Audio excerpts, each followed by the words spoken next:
Perkenalkan, saya Aulia Sinda Amerisma dengan NIM 462025-037 dan teman saya Tiara dengan NIM 462025-042. Saya Desriani Indah dengan NIM 462024-065. Pada video kali ini, kami dari kelompok 4 akan menjelaskan tentang anatomi dan fisiologi sistem pencernaan manusia, mulai dari struktur organ, fungsi organ, lalu perjalanan makanan, hingga keterkaitan sistem tubuh lainnya. Yuk kita simak bersama. Sistem pencernaan merupakan sistem organ yang menyediakan tubuh dengan suplai air, elektrolit, vitamin, dan nutrisi secara berkelanjutan.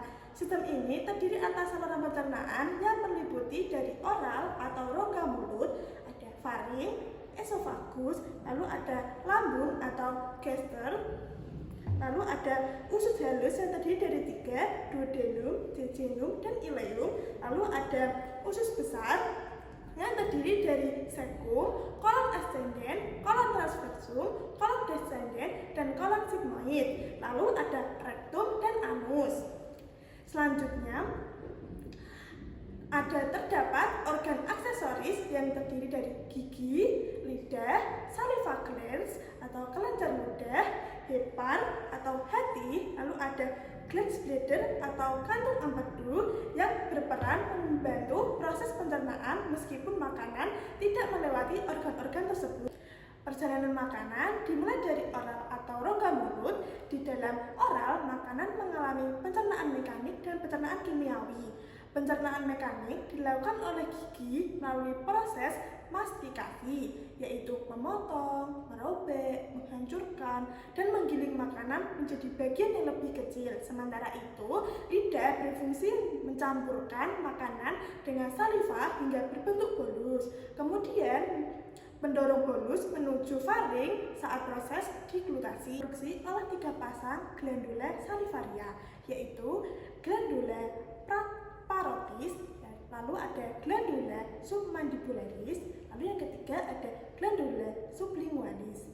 Saliva mengandung enzim tianin atau amilase yang berfungsi memulai pencernaan karbohidrat, enzim lipase lingual yang membantu pemecahan lemak, serta lisosim yang berperan sebagai antibakteri. Selain itu, saliva juga mengandung musim yang berfungsi sebagai pelumas dan melindungi permukaan rongga mulut. Setelah terbentuk bolus, makanan masuk ke faring. Faring merupakan saluran penghubung antara rongga mulut dan esofagus, serta terdiri dari nasofaring, orofaring, dan laryngofaring. Pada saat proses deglutisi, epiglotis akan menutup jalan nafas, sehingga makanan diarahkan menuju esofagus dan tidak masuk ke dalam saluran pernapasan. Selanjutnya, bolus memasuki esofagus, yaitu saluran berbentuk tabung dengan panjang sekitar 25 cm dan diameter sekitar 2,5 cm. Esofagus tidak menghasilkan enzim pencernaan, tetapi menghasilkan mukus sebagai pelumas. Makanan didorong menuju lambung melalui gerakan peristaltik, yaitu kontraksi ritmis otot volos yang menggerakkan bolus ke arah lambung. Organ berikutnya adalah gaster atau lambung yang terletak di bagian kiri atas rongga abdomen.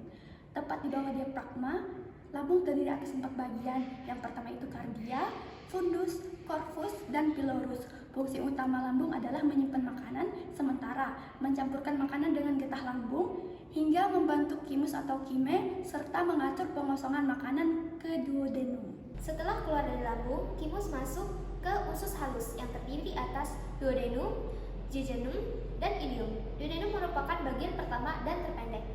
Jejunum merupakan tempat utama penyerapan nutrisi, sedangkan ileum berfungsi melanjutkan penyerapan nutrisi sebelum sisa makanan diteruskan ke usus besar.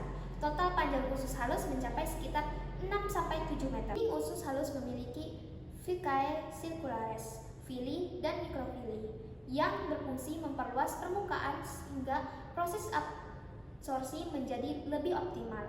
Di usus halus terjadi proses akhir pencernaan makanan, yaitu karbohidrat diubah menjadi monosakarida, protein menjadi asam amino, dan lemak menjadi asam lemak, serta gliserol. Seluruh hasil proses pencernaan kemudian diserap melalui kapiler darah dan pembuluh limfe untuk diedarkan ke seluruh tubuh. Proses pencernaan di usus halus dibantu oleh pankreas. Pankreas menghasilkan berbagai enzim pencernaan, yaitu amilase untuk mencerna karbohidrat, lipase untuk mencerna lemak, dan protase seperti trypsinogen dan chymotrypsin untuk mencerna protein. Selain itu, pankreas juga menghasilkan cairan bersifat basa dengan pH sekitar 7,5 hingga 8,8 yang berfungsi menetralkan thymus yang masih bersifat asam dari lambung.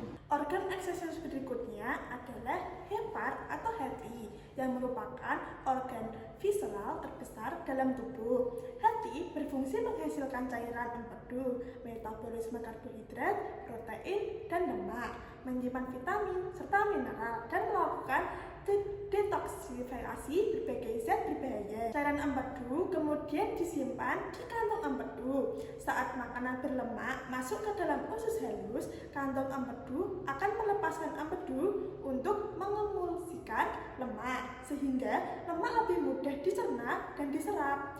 Empedu juga membantu penyerapan vitamin yang larut dan di dalam lemak, yaitu vitamin A, D, E, dan K.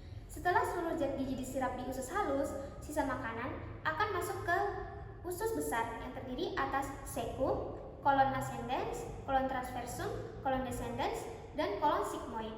Berbeda dengan usus halus, usus besar tidak memiliki villi maupun mikrofilli. Fungsi utama usus besar adalah menyerap kembali air dan elektrolit, mengubah kimus menjadi massa yang lebih padat, menghasilkan mukus sebagai pelumas, serta menjadi tempat hidup bakteri normal dan yang membantu menghasilkan vitamin seperti vitamin K, riboflavin, dan tiamin. Aktivitas bakteri juga menghasilkan gas yang dikeluarkan sebagai flatus. Feses kemudian dikeluarkan melalui anus. Anus memiliki dua sphincter, yaitu sphincter ani internal yang bekerja secara involuntar atau tidak disadari, dan sphincter anti eksternal yang bekerja secara voluntar atau dapat dikendalikan secara sadar. Kedua sphincter tersebut berperan dalam mengatur proses pengeluaran feses. Dari penjelasan tersebut dapat disimpulkan bahwa sistem pencernaan merupakan rangkaian organ yang bekerja sama secara terkoordinasi untuk mengubah makanan menjadi zat gizi yang dapat dimanfaatkan oleh tubuh. Proses tersebut dimulai dari ingestion, dilanjutkan dengan mastication, deglutition, peristaltis, digestion, absorption, hingga defecation. Nutrisi yang telah diserap kemudian masuk ke dalam sirkulasi darah dan darah untuk dimanfaatkan melalui proses metabolisme, sehingga menghasilkan energi dalam bentuk ATP yang dibutuhkan oleh sel untuk menjalankan berbagai fungsi tubuh.